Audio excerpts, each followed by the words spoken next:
Avec l'aide d'Hachem, il y a une question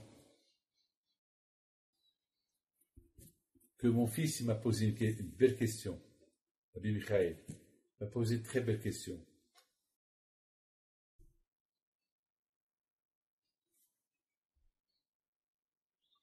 Comment les élèves de Rabbi Akiva, maintenant on est dans le comptage, on compte le Homer, depuis Pessah jusqu'à Shavuot, on compte les jours.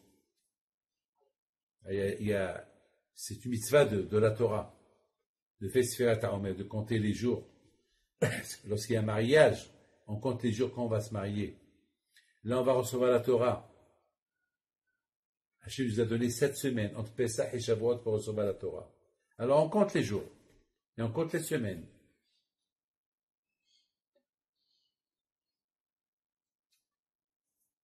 Pourquoi on compte les jours et pourquoi on compte les semaines? Pourquoi on ne compte pas que les semaines? Chaque semaine, on fait une bracha pour la semaine.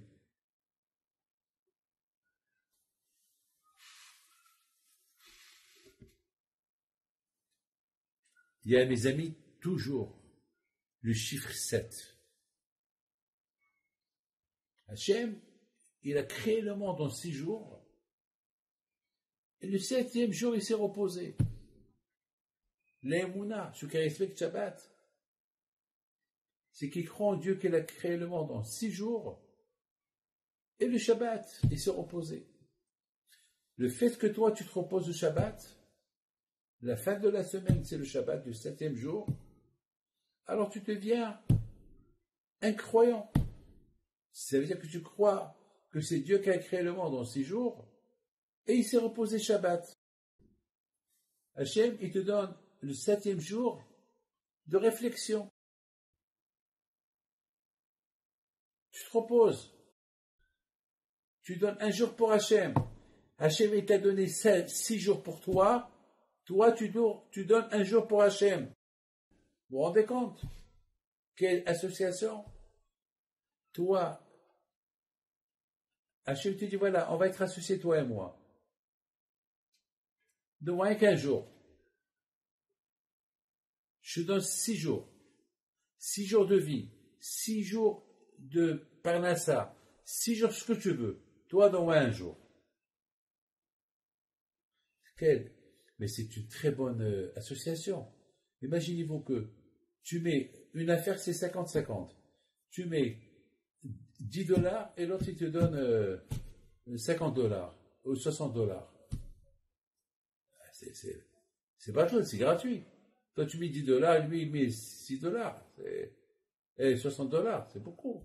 Ainsi, tu dis, voilà, donne-moi un jour. Shabbat. Et moi, et toi, je donne 6 jours. Tu fais, et on est associés. Vous vous rendez compte, c'est quoi être associé avec le bon Dieu? C'est comme si c'était toi qui a créé le monde avec lui. Donc, mes amis, la création du monde a été pour la Torah. Et c'est pour ça qu'on compte les semaines, Shavuot.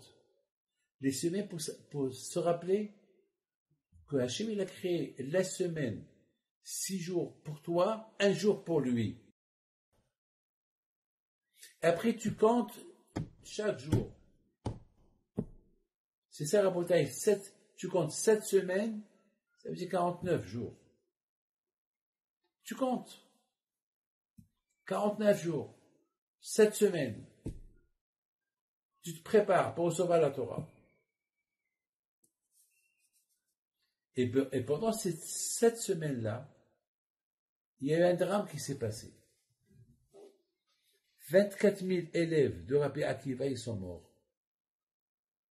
24 000 élèves de Rabbi Akiva. Alors pourquoi ils sont morts? Les me disent, l'onahagu kavod zebeze.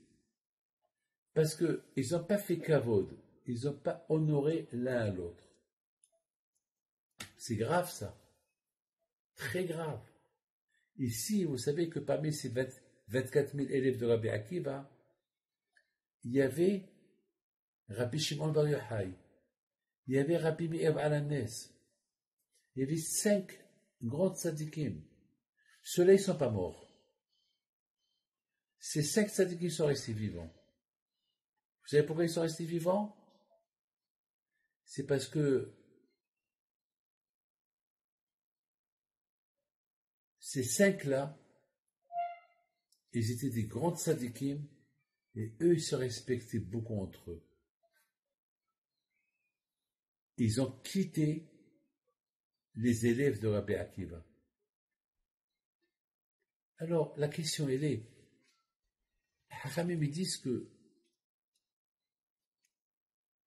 on fait le deuil pour les 24 000 tzadikim.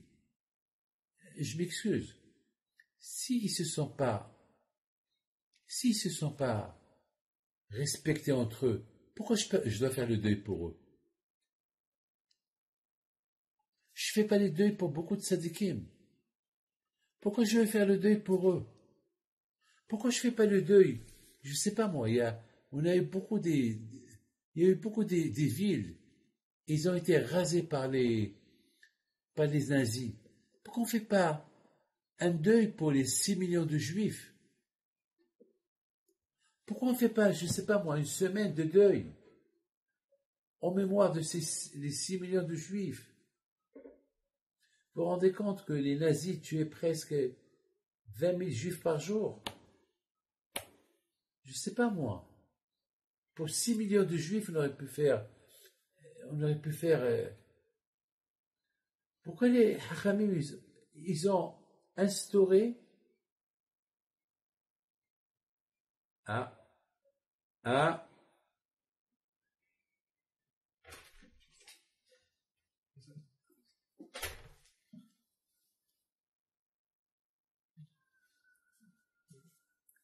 Pourquoi les Hachamim, ils ont instauré le deuil des élèves de Rabbi Akiva?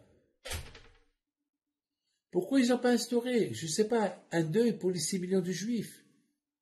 Vous savez que les croisades, à l'époque du Moyen-Âge, ou avant le Moyen-Âge, ils ont tué des millions de juifs. Pourquoi pour 24 000 on fait le deuil? Et en plus, vous savez combien de deuil on fait? 7 semaines presque 6 semaines de deuil. Pourquoi? On ne se rase pas de musique, pas de mariage, pas de musique.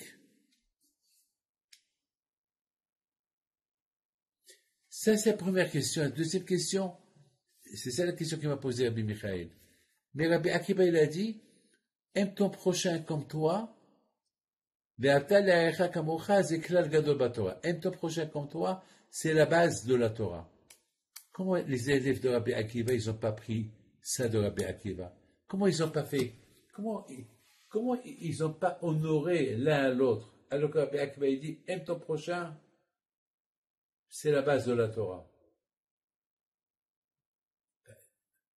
Grâce à Dieu, on a appris de nos parents de faire du chesed. On fait le chesed. On a appris de nos parents de faire du bien. On fait le bien. Rabbi Akiva, le Tanna, il avait 24 000 élèves, ils sont morts parce qu'ils n'ont pas honoré l'un à l'autre. Attends. Mais Rabbi Akiva, comment ils n'ont pas pris ça de toi? Et de l'autre côté, s'ils sont des grands tzadikim, c'est pour ça qu'on fait un deuil pour eux. Alors, comment ils ont pu faire ça? Et de l'autre côté, pourquoi on ne fait pas le deuil pour d'autres juifs qui sont morts? Les 6 millions de juifs. On a 3 questions. Première question, s'ils étaient des grands tzadikim, pourquoi ils ne se sont pas respectés? Si Rabbi Akiva leur a enseigné de se respecter, comment ils sont pas, et Rabbi Akiva a dit que c'est la base de la Torah, comment eux, ils n'ont pas écouté les paroles de Rabbi Akiva? Troisième question, pourquoi on fait pas ça pour les grands tzadikim? Il y a eu des millions, 8 millions, 6 millions de juifs, les croisades, il y a des dizaines de millions de juifs qui sont morts. On ne fait rien pour eux. On fait que pour les élèves de Rabbi Akiva. Mes amis, écoute, j'ai réfléchi. Pourquoi ils sont morts uniquement entre Pessah et Shavuot? Eh ben, Pessah, c'est la préparation de Shavuot. On a quitté l'Égypte pour recevoir la Torah. On a reçu la Torah lorsqu'on était tous unis.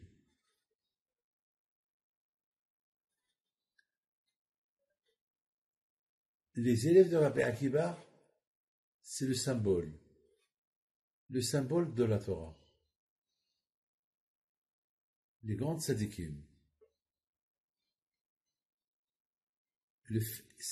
C'est quoi le Nahago Kavod Zébézé? Ils ne se sont pas honorés l'un les autres. C'est quoi? La réponse, elle est simple. Calculez le mot Kavod. Kavod, c'est le cœur.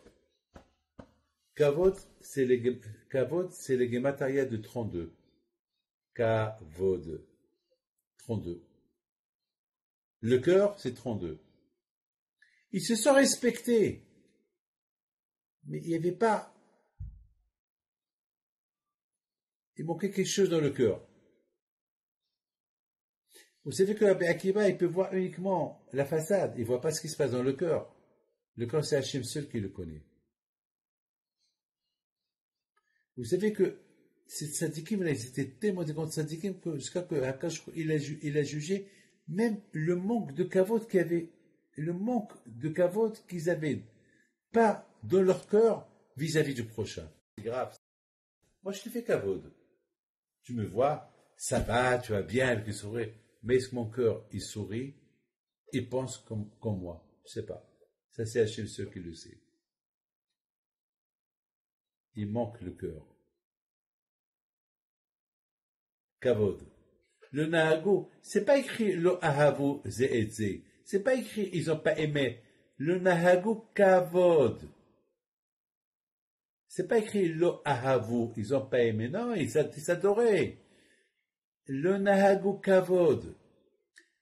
Ils se sont respectés, ils se sont aimés, mais il manquait quelque chose dans le cœur. C'est grave. Pour ça, tu les punis. Ouais. Et c'est pour ça qu'on fait le deuil.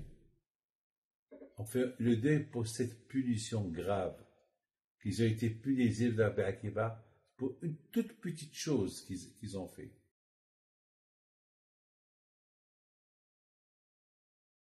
Prenez Abraham Avinu. Abraham Avinu, comment il faisait kavod au prochain? La preuve, lorsqu'il a vu les invités, il a couru derrière un Hegel, il a couru derrière un veau.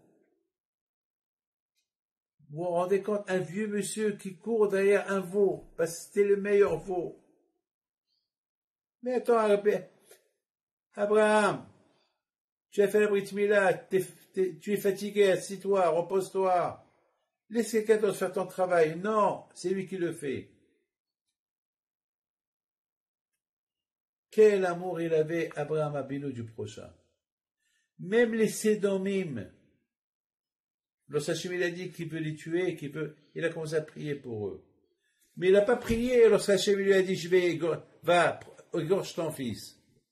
Il n'a pas prié à Hachem. Lorsque Hachem il a dit à Abraham que tes descendants vont être des esclaves, il n'a rien dit, il n'a pas prié, il a accepté. On dirait tout ce qui est lié pour vis-à-vis de lui, Abraham il était prêt à accepter. Mais lorsqu'il s'agit des choses avec Hachem, les choses entre lui et Hachem, entre lui et le prochain, il était le premier à donner sa vie pour la chose. C'est pour ça qu'on pleure. On pleure. Faites 4000 tzadikim. Comme, ils étaient comme Rabbi Akiba, comme Rabbi Shimon Bar Yochai, comme Rabbi Meir Baal HaNes. Dommage. On les a perdus. En les perdant, on a perdu la Torah à eux. Combien de Torah à eux on pouvait étudier s'ils seraient restés vivants? Comment ça se fait que Rabbi Akiva ne s'est pas rendu compte que ses élèves sont en train de mourir parce qu'ils ne font pas caveau de l'un à l'autre? Parce qu'ils ne pouvaient pas rentrer dans leur cœur, savoir qu'est-ce qu'il y a dans leur cœur. Ils voyaient qu'ils étaient tous normaux, mais Rahamana, les Babaï, Hachim seul, il voit le cœur. C'était à eux de faire un bilan de conscience lorsqu'ils voient qu'ils sont en train de mourir les uns les autres. Pourquoi on meurt? Parce qu'ils croyaient qu'ils n'ont rien fait. Ils ne voyaient pas. Ils croyaient que c'était une xéra pour eux. Mais ils ne voyaient pas qu'il y avait un manque. Il y a quelque chose en contradiction avec la Torah. Leftov, le cœur bien. Il n'y avait pas le cœur. Le cœur n'était pas investi. Et ça, c'est une leçon pour nous. C'est pour ça que Hachamim, ils ont pris qu'on fait un deuil pour des grands tzadikim. Tanaïm comme Rabbi Shimon bar Yochai. Pour qu'on apprend d'eux une leçon par rapport à eux. Pourquoi on ne fait pas, Harim, ils n'ont pas fait un deuil pour les autres?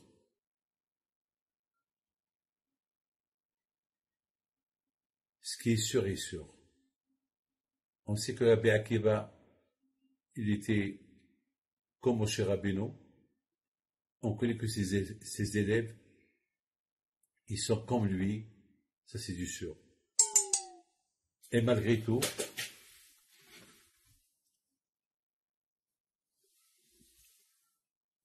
ils sont morts. Pourquoi ils sont morts? Parce qu'ils manquaient le cœur. Eux-mêmes ne se sont pas rendus compte. Vous vous rendez compte? Pourquoi ils ne se sont pas rendus compte qu'il y avait un manque dans le cœur? Parce que pour se rendre compte qu'il y a un problème avec toi, avec ton cœur, il faut faire un bilan de conscience. C'est un travail. La Hamana, il est Babaï. Hachem, il veut le cœur. Comme Abraham Abinu, Alav Shalom, Abraham, Isaac, Yaakov, l'amour de Moshe Rabbeinu vis-à-vis des bénis Israël. Voilà. Be'ezat Hashem, Kadosh Baruch Hu, il vous donne bracha, ve'atzlacha, bil'ut, parnassa tova. Et Be'ezat Hashem, il y aura de bonnes nouvelles. Et je voudrais simplement vous raconter une petite histoire, une histoire du cœur. Vous savez qu'il y avait Rabbi Haim Pito alav shalom. Très belle histoire. Une fois, Rabbi Haim Pito alav shalom, c'est quelqu'un, un rabbin de Natania, Rabbi Pinchas Messas, qui a raconté cette histoire dans son livre. Il a dit qu'une fois, Rabbi Haim Pito, il est parti chez une femme qu'elle avait sa coupa. Rabbi Haim Pito alav shalom, il donnait des coupotes. Et lorsqu'il se remplissait, Rabbi Haim Pito lui-même, il allait chercher ses coupotes pour les pauvres. C'est la folie. Moi, jamais j'ai fait ça dans ma vie.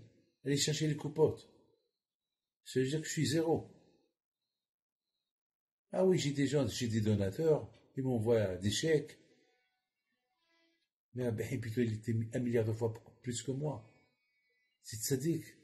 Lui-même, il va aller chercher les coupotes. Il n'avait pas honte. C'est pour les pauvres. Rabbi Haim Pito, il a une raison. Mais Hachem, il s'occupe des pauvres. Hachem, il ramasse ses coupotes. Alors, moi, David Pinto, je suis rien du tout. J'arrive pas à la suivre de Rabbi Haim Pinto. Parce que je m'envoie, c'est pas moi qui va me casser la tête pour aller. C'est dire que déjà, mon niveau, il est beaucoup moins de celui de mes grands-parents. Alors, ce Rabbi Pinchas, il raconte que lorsqu'il rentre il tape à la porte avec, toujours il est accompagné, et la femme lui dit, ah, Rabbi Haim Pinto, Baruch Haba, la coupa, elle est prête, mais je t'en prie, Rabbi Haim Pinto, je te demande un service. Ma voisine, la pauvre, elle est malade, elle est paralysée. Si tu peux lui faire une bracha. Rabbi Haim Pito alav shalom, il reçoit la coupa, il lui dit, prends cette coupa Amène-moi chez la femme. Il va chez la femme, il la regarde. Il la regarde. Il dit, lève-toi. Lève-toi. Cours. Elle se lève. Comme si elle raconte à Bibi Has. Il a dit, il était présent à cette histoire. Elle se lève. Après, il dit à la femme, bon, alors maintenant tu peux me donner la coupa. Je me suis posé une question. Pourquoi il a rendu la coupa?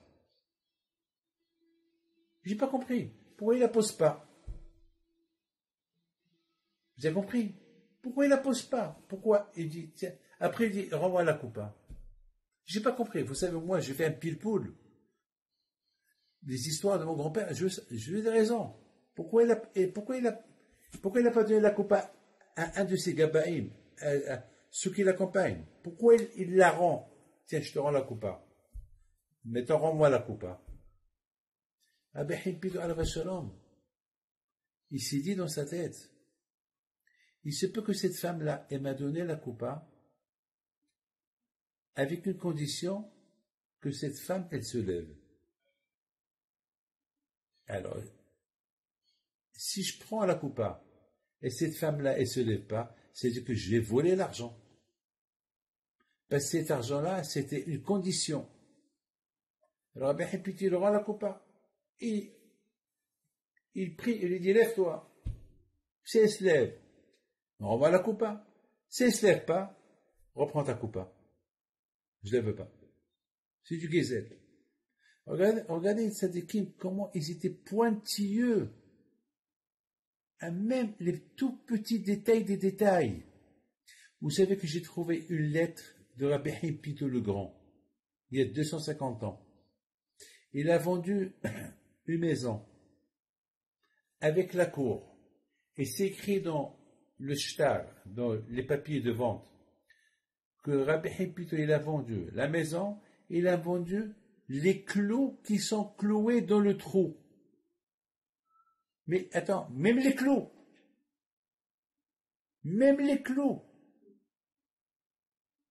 ça veut dire que Rabbi Hipito, il ne peut pas venir demain et dire, je t'ai vendu la maison, mais pas les clous. C'est la folie.